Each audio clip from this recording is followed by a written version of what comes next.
Olá, tudo bem? Hoje eu vou te auxiliar a montar um arranjo muito bonito para decorar a sua casa. Às vezes a gente tem em casa algum vaso, algum utensílio da cozinha, alguma coisa que quer utilizar num arranjo bonito, mas fica na dúvida se pode ou não colocar uma orquídea, por exemplo, pelo fato de o vaso não ter furo. Então eu vou ensinar para você uma forma de montar o vaso, não prejudicar a orquídea, não prejudicar as outras plantas e conseguir decorar sua casa da melhor forma possível. Aqui eu estou com um vaso de fibra de vidro e da forma que eu vou montar o arranjo, você pode misturar plantas que tenham diferentes tipos de cuidado em relação ao substrato. Aqui, por exemplo, vou usar uma orquídea. As orquídeas, elas precisam de substrato bem drenante, como é o caso dos chips de coco, fibra de coco. E vou usar também o calanchoe dobrado. O calanchoe dobrado, ele é uma planta de substrato, de terra vegetal. Em um vaso que você fosse replantar, a gente não indica replantar os dois juntos, porque são necessidades diferentes. Nesse caso, você pode misturar os dois sem problema nenhum. Então você vai colocar dentro do seu vaso, organiza sempre a frente da orquídea para onde vai ser a frente do arranjo que você vai montar.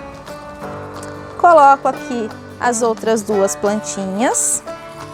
Se o seu vaso for mais fundo, você pode colocar um suporte de isopor, argila expandida ou a própria casquinha de pinos, você pode colocar no fundo para preencher. Se não, você pode só preencher com a casquinha aqui ao redor.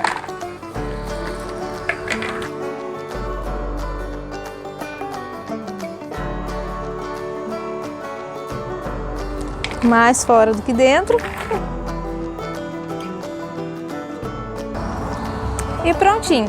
Dessa forma você tem um arranjo com mais de um tipo de plantas, pode colocar no mesmo ambiente. Esse tipo de arranjo aqui você pode colocar em um lugar com bastante claridade, mas sem incidência de sol direto. Então, uma mesa na sala, na cozinha, no escritório, desde que tenha bastante claridade.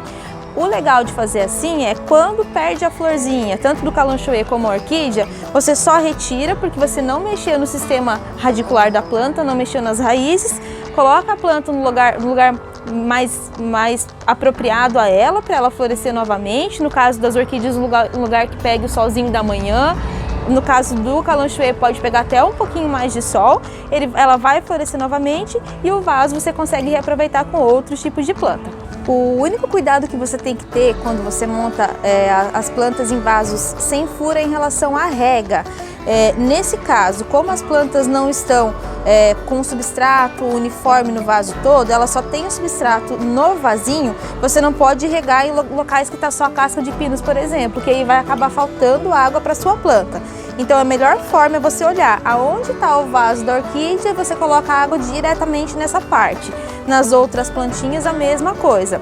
Dessa forma você vai garantir que a planta esteja com água suficiente e vai evitar o acúmulo excessivo de água dentro do vaso.